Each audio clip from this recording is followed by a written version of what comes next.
ಪ್ರಥಮದಲ್ಲಿ ವೇದಿಕೆಯ ದಿವ್ಯ ಸಾನ್ನಿಧ್ಯವನ್ನು ವಹಿಸಿಕೊಂಡಂತಹ ಪರಮ ಪೂಜ್ಯರ ಪಾದ ಕಮಲಗಳಲ್ಲಿ ಭಕ್ತಿಯಿಂದ ಹಣೆಮಣೆದು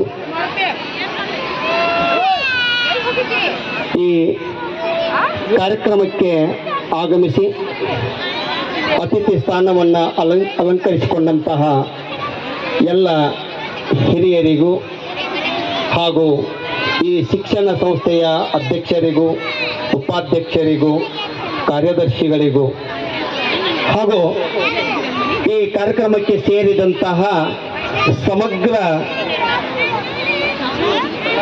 ಎಲ್ಲ ಪಾಲಕರಿಗೂ ಮುದ್ದು ವಿದ್ಯಾರ್ಥಿನಿಗಳಿಗೂ ನನ್ನ ಸಾಯಂಕಾಲದ ನಮಸ್ಕಾರಗಳನ್ನು ತಿಳಿಸ್ತಾ, ಆತ್ಮೀಯರೇ,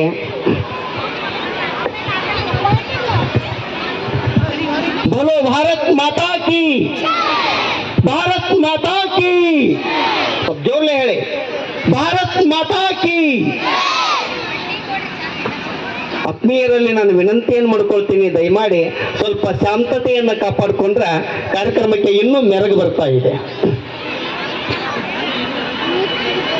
ದಯಮಾಡಿ ನೀವು ಶಾಂತತೆಯನ್ನು ಕಾಪಾಡಿಕೊಳ್ಳಿಲ್ಲ ಅಂತ ನಾನು ಮಾತನಾಡಲ್ಲ. ನಾನು ಮಾತಾಡಲಿಲ್ಲ ಅಂತಂದ್ರೆ ಇನ್ನೂ ಅಲ್ಲಿ 2 ಜನ ನಮ್ಮ ಹಿರಿಯರು ಅತಿಥಿಗಳಿದ್ದಾರೆ, ಅವರು ಮಾತಾಡಂಗಿಲ್ಲ. ಕೊನೆಗೆ ನಮ್ಮ ಗುರುಗಳ ಆಶೀರ್ವಚನ ಕೂಡ ಸಿಗೋದಿಲ್ಲ.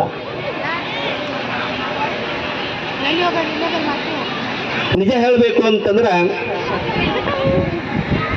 ಇವತ್ತಿನ ಈ ಕಾರ್ಯಕ್ರಮಕ್ಕೆ ಈ ಸಂಸ್ಥೆಯ ಅಧ್ಯಕ್ಷರಾಗಿರ್ತಕ್ಕಂತಹ ಶ್ರೀಯುತ ಶಂಕರ್ ಚೌಗಲ ಅವರು ಸುಮಾರು 1 ವಾರದ ಹಿಂದ್ಗಡೆ ನನಗೆ ಫೋನಲ್ಲಿ ಕೇಳಿದರು, ಸರ್ ನೀವು ಬರಬೇಕು ಮತ್ತು ನಿಮ್ಮ ಮಗಳು ಬರಬೇಕು ಅಂತ. ಸರ್ ನೀವು ಬರಬೇಕು ಮತ್ತು ನಿಮ್ಮ ಮಗಳು ಬರಬೇಕು ಅಂತಂದಾಗ ನಾನು ಹೇಳಿದೆ, ಇಲ್ಲ ಶಂಕರ್, ಬಹಳ ದೂರ ಆಕತ್ತಿ, ಸುಮಾರು 150 ಕಿಲೋಮೀಟರ್ ನಾನು ಬರ್ಬೇಕಾಕತ್ತಿ, ಬೇಡಪ್ಪ, ಅಲ್ಲೇ ಪಕ್ಕದಲ್ಲಿ ನಮ್ಮ ಮಗಳದಾಳ, ಕಾರ್ಯಕ್ರಮ ಮುಗಿಸ್ಕೊಂಡು ಬಿಡು ಅಂತ ಹೇಳಿದರು. ಸರ್ ಅದೇನು ಗೊತ್ತಿಲ್ಲ, ನೀವು ಬರಬೇಕು, ಮಗಳು ಬರಬೇಕು. ಸರಿ ಬರ್ತೀವಿ ಅಂತ ಒಪ್ಕೊಂಡೆ, ಆದರೆ ಅನಿವಾರ್ಯ ಕಾರಣ